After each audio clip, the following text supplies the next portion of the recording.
शांतिपुर नाम के एक छोटे से गांव में गोपाल नाम का एक मेहनती किसान रहता था। वो दिन रात खेतों में मेहनत करता, फिर भी उसकी फसल अक्सर खराब हो जाती थी। घर में खाने की कमी रहती, पर गोपाल और उसकी पत्नी सीता कभी हिम्मत नहीं हारते थे। एक दिन खेत जोतते समय गोपाल का हल किसी सख्त चीज से टकराया। मिट्टी हटाने पर उसे एक पुरानी जंग लगी कढ़ाई मिली। वो उसे घर ले आया। सीता ने सोचा कि ये बेकार होगी, पर गोपाल ने उसे साफ करके चूल्हे पर रख दिया। जैसे ही कढ़ाई गर्म हुई, उसमें हल्की सी चमक दिखाई दी। अचानक बिना कुछ डाले ही उसमें स्वादिष्ट दाल और चावल तैयार हो गए। दोनों ये देखकर हैरान रह गए। उन्हें समझ आ गया कि ये कोई साधारण कढ़ाई नहीं, बल्कि जादुई कढ़ाई है। अगले दिन गोपाल ने देखा कि पड़ोस की बूढ़ी अम्मा भूखी बैठी हैं।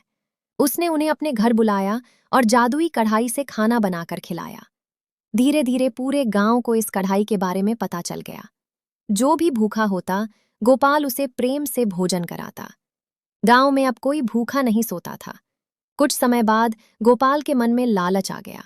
उसने सोचा कि अगर वो इस कढ़ाई से ज्यादा खाना बनाकर बेच दे तो बहुत पैसा कमा सकता है। उसने केवल अपने फायदे के लिए कढ़ाई चूल्हे पर रखी, पर इस बार कढ़ाई में कोई जादू नहीं हुआ। वो बिल्कुल ठंडी पड़ी रही। तभी गोपाल को अपनी गलती का एहसास हुआ। उसने मन से लालच निकाल दिया और फिर से लोगों की मदद करने लगा। जैसे ही उसने निस्वार्थ भाव से कढ़ाई चढ़ाई, वो फिर से चमक उठी और स्वादिष्ट भोजन बनने लगा। उस दिन के बाद गोपाल ने कभी स्वार्थ नहीं किया। पूरे गांव में प्रेम और एकता बढ़ी और कोई भी भूखा नहीं रहा।